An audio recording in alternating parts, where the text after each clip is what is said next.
ప్రజలు కూడా అర్థం చేసుకోవాల్సిన అవసరం ఉంది. ఇలాంటి దుష్ట సాంప్రదాయాలు ఎక్కడా లేవు దేశంలో. అపోజిషన్ లీడర్ని అవమానం చేయాలంటే భయపడతారు. రాజశేఖర రెడ్డి ఒకసారి నన్ను ఇదే మరి మాట్లాడితే నేను లేచి చెప్పాను, Rajasekhara Reddy mind your tongue అని చెప్పా.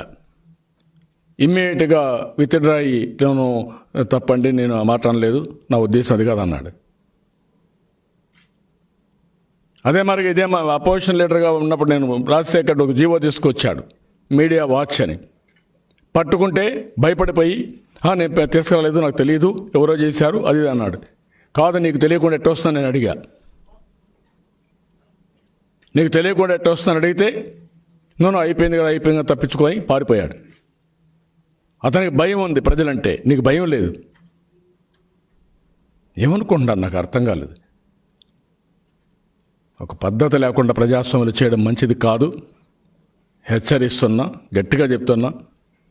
వాళ్ళ ఎమ్మెల్యేలు కూడా హిస్టరిక్గా తయారైతే మాత్రం మంచిది కాదు వాళ్ళకు కూడా. ఈరోజు మా వాళ్ళు శారీరకంగా ఇబ్బంది పడవచ్చు, మానసికంగా ఇబ్బంది పడవచ్చు, లేకపోతే అన్ని విధాలు ఆర్థికంగా మీరు దెబ్బతీయచ్చు. కానీ మళ్ళా మీకు ఆ రోజులు వస్తాయి. అది మంచిది కాదు ప్రజాస్వామ్యంలో. ప్రజాస్వామ్యంలో రాజకీయం ప్రజల కోసం చేసే రాజకీయం, కానీ కక్ష, విధ్వంసం ఇది రాజకీయం కాదు. మొన్న మాట్లాడుతూ ఉంటే విశాఖపట్నంలో మా వాళ్ళంటే నాకు చాలా బాధ, ఆవేదన, గుండె తరక్కపోయే పరిస్థితి వచ్చింది. ఫ్రైడే సాయంత్రం వస్తే గుండె చేతుల్లో పెట్టుకొని బతుకుతున్నాం సార్ మేము. ఈరోజు ఎవరిని అరెస్ట్ చేస్తారని, ఏ ప్రిన్సెస్తో కొట్టేస్తారని. అంటే ఆ విధంగా బతకాలని ఈ రాష్ట్రంలో నేను అడుగుతున్నా. కాబట్టి ఈ విషయాలు గుర్తుపెట్టుకోవాల్సింది, మమ్మల్ని సస్పెండ్ చేసింది మమ్మల్ని కాదు, రైతుల్ని సస్పెండ్ చేశారు తప్ప. రైతు సమస్యలపైన పోరాడుతుంటే సస్పెండ్ చేశారు. ఈ అవమానాలు మాకు కాదు, రైతులకు చేసే అవమానాలు. ఈరోజు మొత్తం కూడా మీరు చూస్తే కేశవ్ అడిగాడు. ఏమడిగాడండి? మీరు చెప్తుందా డబ్బులు కట్టారా లేదా అని అడిగాడు. ఏం చెప్పారంటే మీరు కట్టామంటారా? పచ్చి అబద్ధాలు చెప్పేస్తారా మీరు? 33 కోట్లు కడితే మీ ఇన్ఫర్మేషన్ యాక్ట్ ప్రకారం ఇచ్చింది, మీ ఆఫీసర్లు ఇచ్చింది. ఇది ఇన్ఫర్మేషన్ యాక్ట్లో మేము తీసుకునేది నిర్ణయం. మొత్తం మీరు కట్టింది అది కూడా మీకు ఇస్తాను. 33,26,00,000 లక్షలు కట్టారండి ఇప్పటి వరకు. ఏ మూలకండి ఇది? ఇప్పుడు కొత్తగా ఏమంటున్నాడు, ఈ క్రాప్లో ఉండేవాళ్ళకే ఏది అన్నా కానీ, అంటే ఎలిమినేషన్ ప్రాసెస్లో సక్సెస్ఫుల్గా అందరిని ఎలిమినేట్ చేసేస్తున్నారు. 10% ఇవ్వడం, పబ్లిసిటీ పెట్టుకోవడం, ఇలాంటివన్నీ కూడా చేసి, ఒకటి కాదు అన్నిట్లో కూడా మీరు చూస్తే ఈరోజు వాళ్ళు చేసే పనులన్నీ చాలా దుర్మార్గంగా ఉన్నాయి. ప్రజలకు నేను ఒకటే కోరుతున్నా, ఈరోజు ఒక్కొక్కసారి బాధ, ఆవేదన. ఎందుకంటే ఈ జరిగే పనులన్నీ చూసిన తర్వాత ఒక అబ్దుల్ సలాం కుటుంబం మొత్తం ఆత్మహత్య చేసుకున్నారంటే ఎంత మానసిక క్షోభ అనుభవించారో మనం గుర్తుపెట్టుకోవాలి. దానికి కారణం ఎవరండి? ఈ పోలీసు వ్యవస్థ, ఈ ప్రభుత్వం కాదా? మొన్నే అనంతపురంలో ఒక అమ్మాయిని 4 మానభంగం చేసి హత్య చేస్తే ఆ కుటుంబం ఎంత క్షోభ అనుభవించాలండి? మీకు బాధ్యత లేదా? ఇవి అడిగితే మళ్ళీ మా మీద ఎదురుదాడి, మేము ఏదో పనికిరానడం కింద. అంటే అపోజిషన్ ఉండేది ఇక్కడ, వీళ్ళు చెప్పింది వినడానికి. మేము స్టూడెంట్స్ అన్నమాట, వీళ్ళు బడిపంతులు. ఏమనుకుంటున్నారు మీరు? ఆ హుందాతనం లేదు, పద్ధతి లేదు, ప్రొసీజర్ లేదు. మీరు ఏమనుకుంటే కనీసం ఫస్ట్ టైం నేను అసెంబ్లీకి వస్తే జనరల్గా ఎప్పుడు జరిగేది, 2 పార్టీలు ఉన్నప్పుడు అపోజిషన్ పార్టీ గెలుస్తానే అపోజిషన్ పార్టీ ముఖ్యమంత్రి ఛాంబర్స్ కానీ ఇవన్నీ తీసుకుంటారు. ఆటోమేటిక్గా అపోజిషన్ పార్టీ లీడర్కి, అపోజిషన్కి వచ్చిన పార్టీకి అప్పటి వరకు ఉండే లెజిస్లేచర్ పార్టీ ఆఫీస్ ఇస్తారు. ఇచ్చారండి మాకు. ఎందుకు ఇవ్వాలా? అంటే ఏమనుకుంటున్నారు మీరు? మీకు ఆఫీస్ ఇవ్వకపోతే నువ్వేం చేసేవాడివి నేను అడుగుతాను. రేపు ఇవ్వకపోతే ఏం చేస్తావు? ఒక్క ఇంగిత జ్ఞానం ఉందా మీకు? ఆలోచన ఉందా?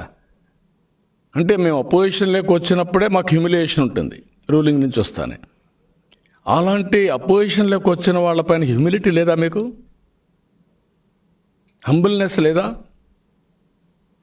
10 రోజుల్లో వచ్చి ప్రజావేదిక కూల్చేసాం. ఏంటి ఆ ప్రజావేదిక కూల్చి మమ్మల్ని డిమారలైజ్ చేసి భయభ్రాంతులు చేసి రాష్ట్రాన్ని భయభ్రాంతులు చేయాలనా? అంతే కదా. ఏం గవర్నమెంట్ ఉపయోగించుకోకూడదు దాన్ని? ప్రైవేట్ ల్యాండ్లో కట్టింది కదా, అది గవర్నమెంట్ డబ్బులు కదా, పబ్లిక్ మనీ కదా, ట్యాక్స్ పేయర్స్ మనీ కదా, ఎందుకు కొట్టేసావు? ఇంతవరకు డెబ్రిస్తీల. ఏ విధంగా ఇంటర్ప్రిట్ చేద్దామంటే ఇది పులివెందుల పంచాయతీ కాదా?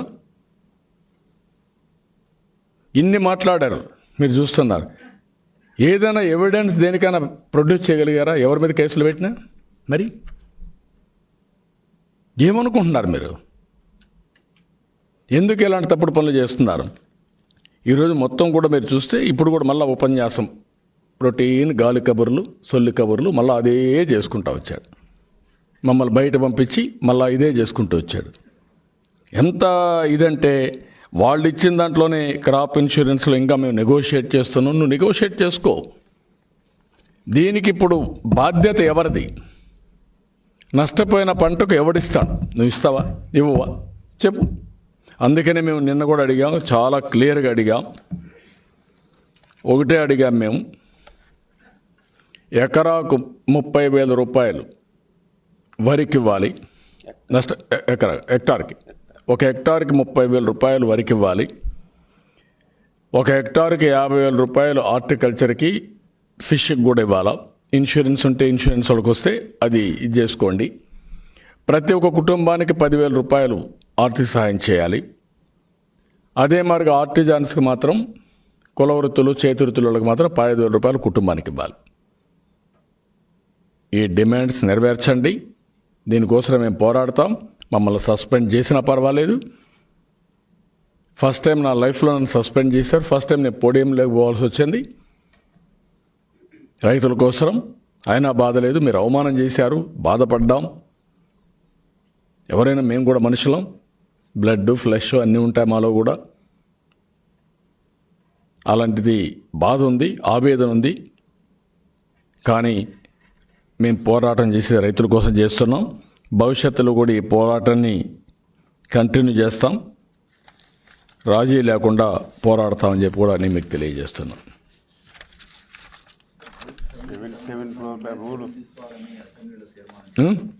77 ప్రకారం చర్యలు తీసుకోమని చేయండి, తీసేయండి, రిమూవ్ చేసేయండి. ఆల్ ఎమ్మెల్యేస్ని రిమూవ్ చేసేయండి. ఉన్నాయి కదా పవర్స్, రిమూవ్ చేసేయండి. మాట్లాడితే 151 మంది, నీకు 151 మందిని గెలిపించారంటే భారత రాజ్యాంగం ప్రకారం, అంబేద్కర్ రాసిన రాజ్యాంగం ప్రకారం చట్టసభలు ఉన్నాయి. ఆ చట్టసభల ప్రకారం రాజకీయ పార్టీలు ఉన్నాయి. ఆ రాజకీయ పార్టీల్లో మీరు పోటీ చేశారు కాబట్టి మీకు 151 వచ్చాయని చెప్పుకుంటున్నారు. మీరు అమలు చేయాల్సిన రాజారెడ్డి రాజ్యాంగాన్ని కాదు, భారత రాజ్యాంగాన్ని గుర్తుపెట్టుకోండి. పులివెందుల పంచాయతీ కాదు, చట్టాలని. ఆ విషయం మీరు గుర్తుపెట్టుకోవాలి. మాట్లాడితే 151 ఉంది. ఏంటి 151 అండి? ఇంకా చాలామంది చూసాం. ఒక్క సీట్ వచ్చిన వాళ్ళని, తెలుగుదేశం పార్టీకి 40% ఓట్లు వచ్చాయి, నీకు 50% ఓట్లు వచ్చాయి, అంతే. సీట్ల డిఫరెన్స్ ఉండొచ్చు, ఇది కూడా మాట్లాడాలా. 5 మంది మారితే చాలు 100 మందికి, నువ్వు ఇంటికి పోతావు. అది మర్చిపోతున్నావు. నువ్వు బాధ్యత లేకుండా ప్రవర్తిస్తున్నావు. అందుకే ఎస్సీలపైన దాడులు, ఎస్టీలపైన దాడులు, బీసీలపైన దాడులు, అదే మరి మైనారిటీస్ పైన దాడులు, ఎక్కడ చూసినా దాడులు చేస్తూ ఇంకా మాట్లాడుతున్నారు. అందుకే ఇవన్నీ కూడా మాట్లాడితే నాకు 151 వస్తే కోర్టులు లేవా? కోర్టులు ఆ మాట చెప్పారు. 151 వస్తే కోర్టులు కూడా ఉండవంట. ఈయన కోర్టు కూడా క్రియేట్ చేసుకుంటాడు. కౌన్సిల్లో వ్యతిరేకం చేసిన కౌన్సిల్ రద్దు చేసేస్తాడు. అసెంబ్లీలో మేము గట్టిగా మాట్లాడితే మమ్మల్ని తీసేస్తాడు. రేపు కోర్టులో ఏదైనా వస్తే కోర్టు కూడా రద్దు చేసేస్తాడు. Where are you going? దీనికి మందు లేదా? విరుగుడు లేదా? ఇది ప్రజలే ఆలోచించుకోవాల్సిన అవసరం ఉంది. మేమైతే రాజీ పడం, ఇంకా గట్టిగా పోరాడతాం. మీరు కూడా అర్థం చేసుకోండి. వీళ్ళ యొక్క పర్సనాలిటీ నాకే అర్థం కావడం లేదు. ఏంటి వీళ్ళకు something wrong. Which is that? నేను ఒక పత్రికా విలేకరుని చూస్తే భయపడతా. ఎందుకు? మీకు ఒక యూనియను, మీరు ఒక డెమోక్రసీ, మీరు ఒక ఇది, మీ రైట్స్, ఎందుకు మీతో గొడవ? అందరం కలిసి ఉండాలి. ఎవరైనా మా వాళ్ళు ఇది చేసినా మీకు సారీ చెప్పిస్తాం. అలాంటిది ఏకపక్షంగా 2430 తీసుకొచ్చి కొంత అందులో ఫేక్ న్యూస్ కూడా కొంతమంది మీడియా చేరిపోతే వీళ్ళంతా కలిసి మిగిలిన వాళ్ళందరినీ కార్నర్ చేయడానికి ప్రయత్నం చేస్తారు. మీ భయం ఉంటే ఉండొచ్చు, కానీ వాళ్ళ కార్నర్ చేయడం ఏంటి మీరు? ఎక్కడ హక్కులు ఇవి? ఇలాంటివన్నీ చాలా నాకే అర్థం కావడం లేదు. ఎప్పుడు నేను ఇన్ని అవమానాలు భరించాల అసెంబ్లీలో. ఎన్నోసార్లు పోయినప్పుడు కూడా ఉందాగా ఉండేవాళ్ళు, వాళ్ళు కూడా నన్నంటే గౌరవం ఉండేవాళ్ళు, వచ్చేవాళ్ళు, ఆ రెస్పెక్ట్ ఇచ్చేవాళ్ళు. నేను కూడా ఏదైనా ఎంత ఉంటే కూడా అసర్టివ్గా మాట్లాడేవాడిని తప్ప వ్యక్తిగతంగా ఎవరిపైన నేను పౌరుషమైన కానీ వల్గర్గా కానీ బూతులు కానీ ఎప్పుడు వాడను. నా నోట్లో రావు. అది నా బలహీనత అనుకుంటే చాలా తప్పు. అదే నా స్ట్రెంగ్త్, గుర్తుపెట్టుకోండి. అది నా నైతిక బలం కూడా. ఆ విషయం వీళ్ళు గుర్తుపెట్టుకోవాలి.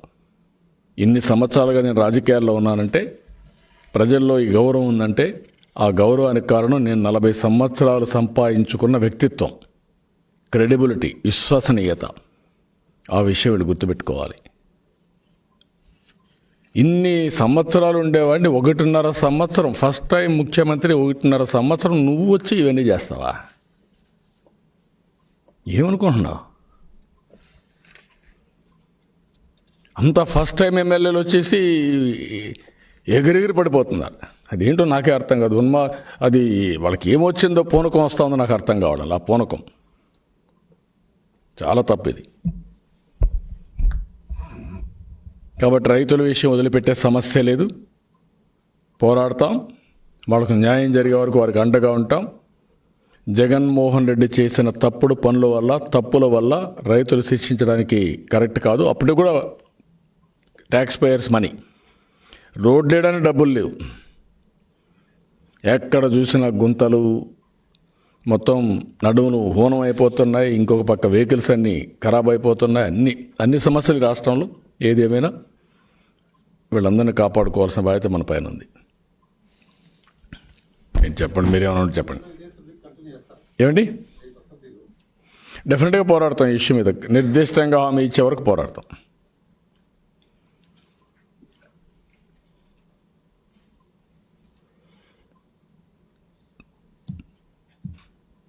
ఈరోజు కూడా నేను వీళ్ళు అర్థం చేసుకుంటారనుకున్నా కానీ వీళ్ళు అర్థం చేసుకోకుండా వీళ్ళ ఇష్ట ప్రకారం మాట్లాడుతున్నారు కాబట్టి నేను చెప్పాల్సి వస్తూ ఉంది ప్రజలకి. Something wrong with this MLAs. ఆ సంథింగ్ రాంగ్ ఏంటనేది కాలమే చెప్తుంది. వీళ్ళందరూ ప్రవర్తన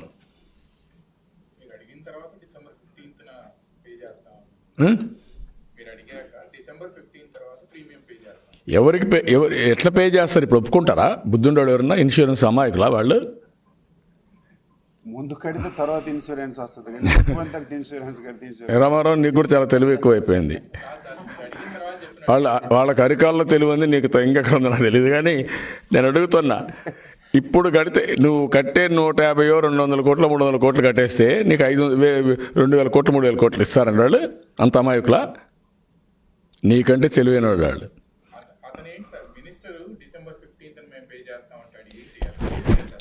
అంటే ఇంకా మీకు ఫేక్. నేను అందుకే చెప్పాను, వీళ్ళంతా ఫేక్ ఫెలోస్ మాట్లాడుతూనే ఉంటారు. ఇప్పుడు ఆ మంత్రి అన్నాడు 15,600 కోట్లు పే చేశారు రుణమాఫీ కింద అన్నాడు. వెనకాల ఉండేవాడు కాదు 12,000 కోట్లు అన్నాడు. 12,000 కోట్లే. ఎంత ఫేకా? గాలి మనుషులు కాకపోతే వాడు 15,600 కోట్లు వాడు బడ్జెట్లోనే చెప్పాడు. వీడు కూడా అందిస్తే ఆ ప్రాంప్టింగ్లో అది చెప్తాడు. అంటే ఆయన కూడా బుద్ధి ఉండాలి కదా. అంత మారిపోతావా? ఈవేళ నోటు కూడా సర్వే బుక్లో పేజీలన్నీ చింపేసి ఆ పాత నోటే పెట్టాడు అసెంబ్లీలో. తుఫాను గురించి ఒక్క మాట మీరు చదవండి. ఎక్కడన్నా తుఫాను నష్టం ఉందా? కోపం రాదండి? మేము మార్నింగ్ నిద్రలేసి దానిపైన ఒక వారం నుంచి 4 రోజుల నుంచి మా వాళ్ళందరినీ యాక్టివైజ్ చేసి ఫీల్డ్కి పంపించి, నిన్నంతా పార్లమెంట్కి ఒక టీంను పంపించి అందరూ చూసి అసెంబ్లీలు చూసి అసెస్ చేసుకొని వాళ్ళ కష్టాలన్నీ, టెనెంట్స్, లేకుంటే రైతు కూలీలు, హార్టికల్చరు వాళ్ళ ఇబ్బందులన్నీ చూసుకున్నాక వాళ్ళ మనోవేదన చూసిన తర్వాత మేము వస్తే మీరు బాధ్యత లేకుండా కనీసం రిప్లైలు ఇది ఇస్తారని మీరు ఎప్పుడన్నా చూడండి. ఇంత దారుణమైన రిప్లై ఎప్పుడన్నా ఇచ్చారండి? ఎప్పుడైనా సరే చరిత్రలో ఏ ప్రభుత్వమైనా ఎంత అజం ఉన్నా ఎప్పుడు ఇవ్వాల. 40 ఏళ్ళు నేను చూడాల. దేని గురించి చెప్పారు కదా, నేను చెప్పా కదా మీకు ఆర్టీఐలో మీకు ఇప్పుడు అక్కడ మేము తీసుకున్న దాంట్లో ఆర్టీఐలో చెప్తాను, ఒక నిమిషం. 33 కోట్లు ఇచ్చారు 33 కోట్లు పే చేశారు లాస్ట్ ఇయర్, అంతే. 1300 కోట్లు 1300 కోట్లకి 33 కోట్లు పే చేశారు లాస్ట్ ఇయర్. ఒక సెకండ్, ఒక లాస్ట్ ఇయర్దే, ఇయర్ కాదు. ఈ రోజు అసలు చేయలే, అది లాస్ట్ ఇయర్ 2019 అది. ఇప్పుడు వాళ్ళు ఇచ్చిన దాంట్లోనే మీరు చూస్తే మేమేమేం చేసామో ఇచ్చారు, కట్టింది వాళ్ళని.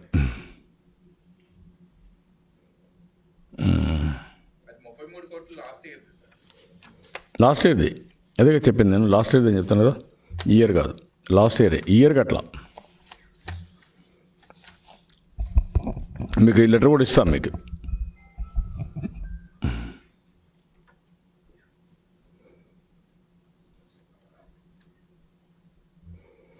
ప్రొక్యూర్మెంట్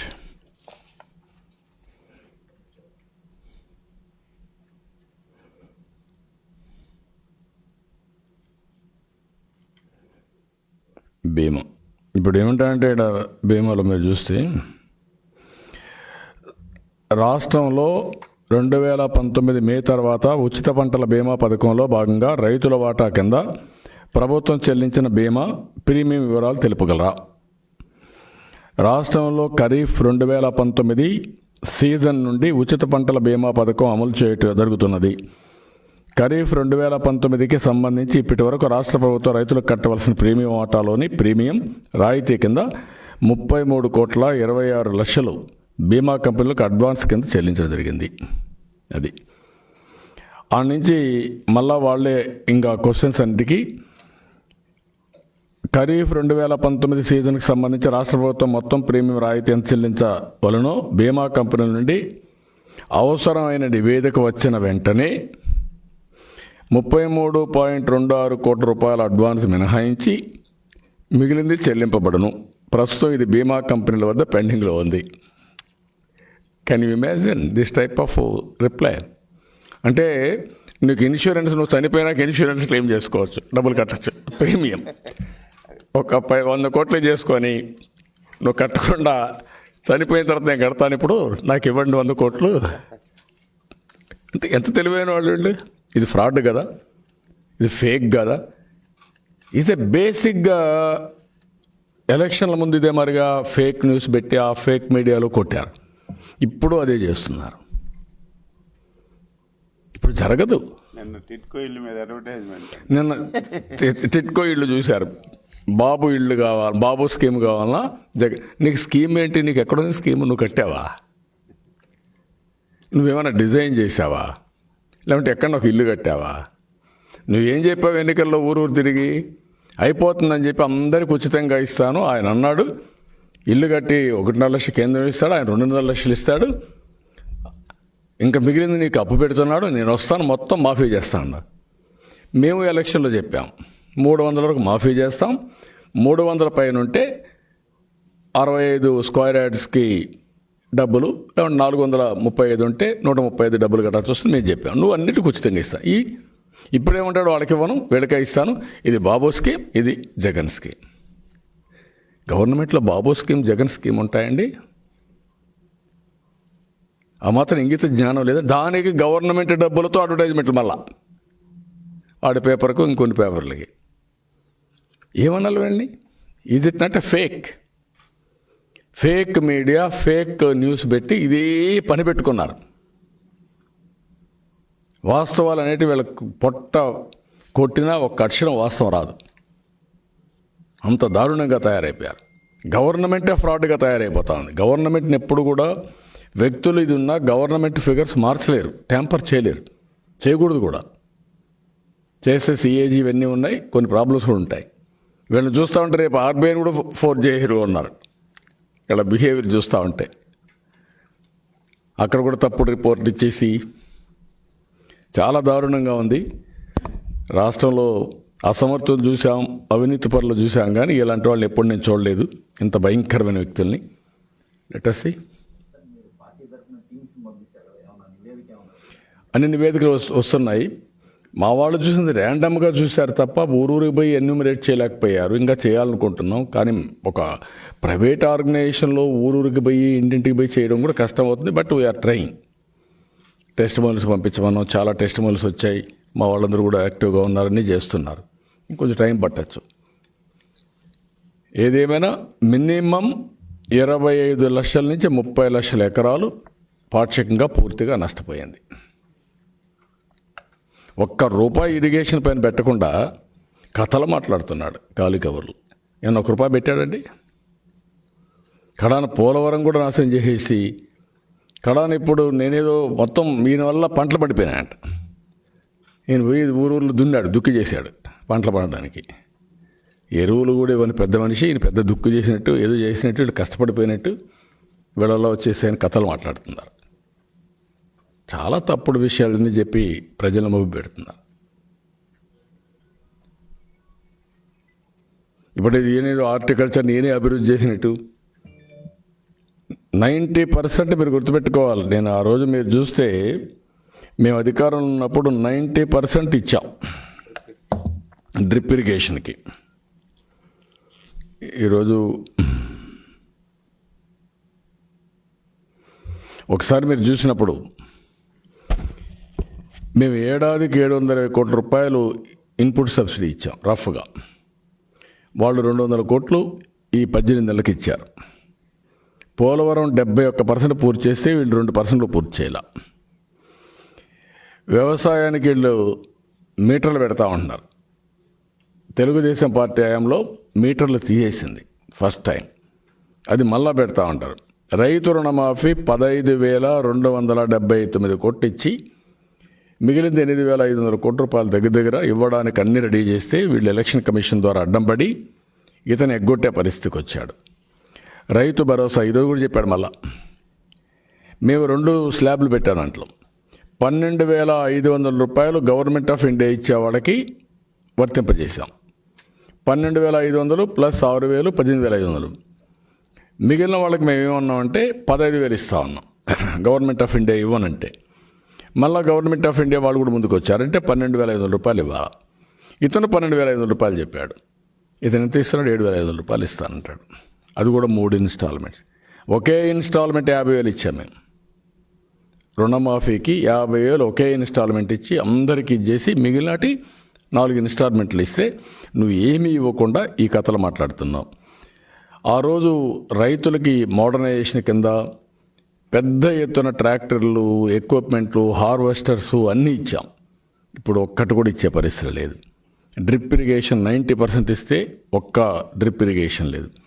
0 వడ్డీ రుణాలపైన 3,500 కోట్లు ఇస్తే ఈయన ఒక్క పైసా ఇవ్వకుండా దానికి కూడా ఇది పెట్టాడు, సీలింగ్ పెట్టాడు. ఆ రోజు అసెంబ్లీలో పెద్ద ఇదిగా చెప్పాడు, మేమే ఇన్నోవేట్ చేసామన్నాడు. ఫేక్ 0 వడ్డీ, వైఎస్ఆర్ 0 వడ్డీ తీసుకొచ్చా. మీకు ఎప్పుడన్నా ఎలాంటి ఆలోచన వచ్చిందన్న? నాకు కూడా ఆలోచన 2 నిమిషాలు ఆలోచించి నేను కూడా డౌట్ పడ్డా, రే మనం ఇచ్చామా లేదా అని. ఇమీడియట్గా మా వాళ్ళు పంపించారు, లేదు సార్ ఇది ఎప్పటి నుంచో ఉంది, కిరణ్ కుమార్ రెడ్డి పెట్టాడు, పెట్టిన తర్వాత ఉంది, మనం కూడా ఇస్తూ వచ్చాం అని చెప్పాడు. అంటే కిరణ్ కుమార్ రెడ్డి పెట్టిన బకాయిలు నేను ఇచ్చాను, ఆ రోజు నేను క్లెయిమ్ చేయాల. నువ్వేం చేసావు? ఫేక్ ఫెలోస్ కాబట్టి కిరణ్ కుమార్ రెడ్డి చెప్పింది ఆ రోజు పెడితే వీళ్ళ నాన్న పెట్టాడని చెప్పేసుకున్నాడు. వాళ్ళ నాన్న కూడా కాదు, ఈయనకి కళ వచ్చి పెట్టి ఈయనకి కళ వచ్చి, నాకే కళ వచ్చింది, వైఎస్ఆర్ పేరుతో పెట్టేశాను, కొత్త స్కీము, మీకు ఎప్పుడు ఎవరికి ఆలోచన రాదని చెప్పారు. రైతుల అమరావతి అది ఉండుంటే ఏ విధంగా ఉండేది? మొత్తం ఏం చేశారు? ఇప్పుడు 2,500 మంది పైన కేసులు పెట్టారు. మొన్నే ఎస్సీల పైన ఎస్సీ అట్రాసిటీ యాక్ట్ పెడితే హైకోర్టు అక్షింతలు వేసే పరిస్థితికి వచ్చారు. ఏంటి, ఎక్కడ పోతున్నారు మీరు? ఇలాంటి చేయడం ఏంటని చెప్పి సాగునీటి ప్రాజెక్టులో 22 ప్రాజెక్టులు పూర్తి చేసి 64,000 కోట్ల రూపాయలు ఖర్చు పెడితే ఎంత పెట్టారంటే ₹1 పెట్టల. పులివెందులకు నీళ్ళు ఇచ్చాం, గుర్తుపెట్టుకోండి మీరు. ఆ రోజు అవన్నీ చేసి ఒక్క పైసా ఇచ్చే పరిస్థితి. వ్యవసాయ బడ్జెట్కి ప్రత్యేక బడ్జెట్ పెట్టాం. బడ్జెట్ పెట్టి ఆవరేజ్ను ఒకసారి అయితే 8,600 కోట్ల రూపాయలు పెడితే మీరు దాంట్లో కూడా తగ్గించేశారు. వ్యవసాయ వృద్ధి రేటు కూడా తగ్గిపోయింది. ఇప్పుడు మా పీరియడ్లో 5 ఏళ్ళు 11% జరిగితే ఇప్పుడు ఒక సంవత్సరం 8కి వచ్చింది. అది ఎంత తగ్గుతుందో తెలియదు. వేటు వాచ్. ఈ సంవత్సరం వర్షాలు పడ్డాయి కానీ ఏమవుతుందో కూడా తెలియదు. రేట్లు లేవు, వరదలు వచ్చాయి, మొత్తం నష్టం వచ్చింది. ఇది ఈయన చేసిన ఘనకార్యం. దీనికోసం పెద్ద ఎత్తున పబ్లిసిటీ ఇచ్చుకొని ఇవన్నీ చేస్తున్నారు. దీన్ని చాలా సీరియస్గా కూడా మేము కండెమ్ చేస్తున్నాం. ఓకే, ఇంకేమైనా ఉన్నాయా మీకు?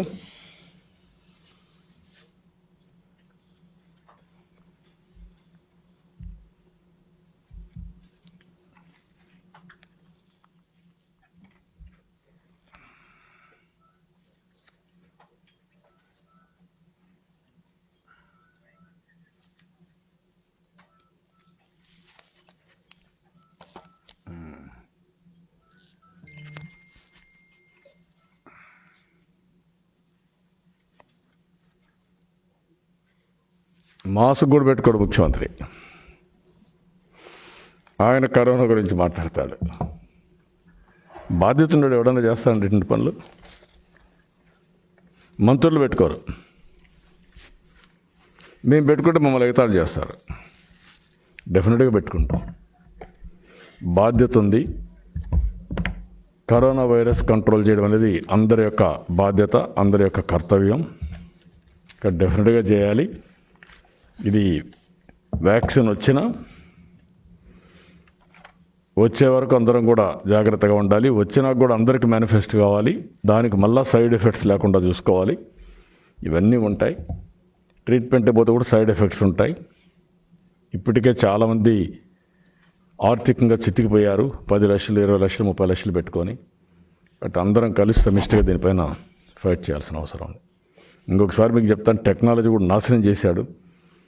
మీరు గుర్తుపెట్టుకోవాలి, ఆ రోజు నేను టెక్నాలజీ మీరు చూస్తే తిత్లీ తుఫాన్ రాత్రంతా ఏ విధంగా వచ్చింది, ఎంత స్పీడ్తో వచ్చింది అన్నీ మానిటర్ చేసేవాడిని మేలుకొని. తెల్లవారితో ఎన్ని గంటలకు ల్యాండ్ అవుతుంది, అక్కడి నుంచి ఏ స్పీడ్లో వస్తుంది, ఎంత డ్యామేజ్ అవుతుంది, ఎంత రెయిన్ఫాల్ వస్తుంది, ఎంత క్యాచ్మెంట్ ఏరియా వస్తుంది, ఫ్లడ్ ఏ విధంగా ఉంటుంది, ఫ్లడ్ మేనేజ్మెంట్ ఏం చేయాలి, అన్నీ వర్కౌట్ చేశాం. ఏ నిమిషంకి తీరం దాటుతుందని మీరు చెప్పారు, అదే నిమిషంకి తీరం దాటు. ఎగ్జాక్ట్గా నిమిషం వారుగా చెప్పాం. ఈ నిమిషంలో వస్తుంది. 7 సార్లు కాన్ఫరెన్స్. ఎస్, రాత్రి అంతా తీసుకున్నాం నిద్ర మేలుకొని. ఎవ్రీ 2 hours 1 hourకి తీసుకున్నాం. ఇప్పుడు ఏమైనా మానిటర్లు ఉన్నాయా? మీరు ఒకసారి చూస్తే ఎందుకు మల్లెమడుగు గేట్లు ఒకటేసారి ఎత్తేసారు?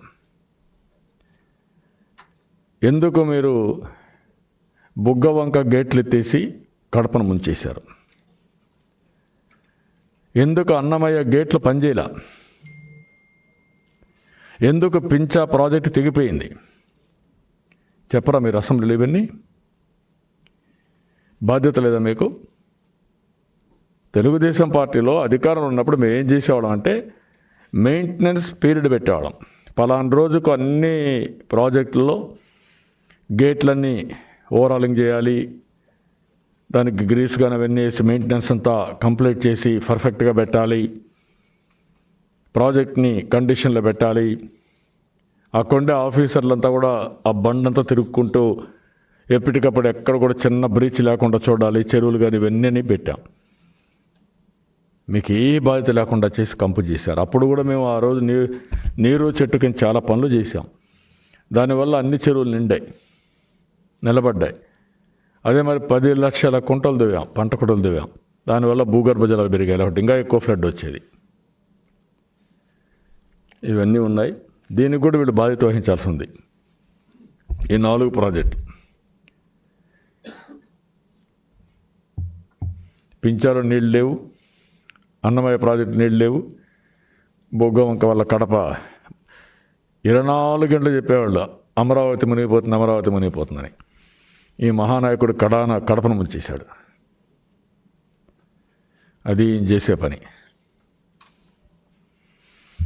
Okay, thank you.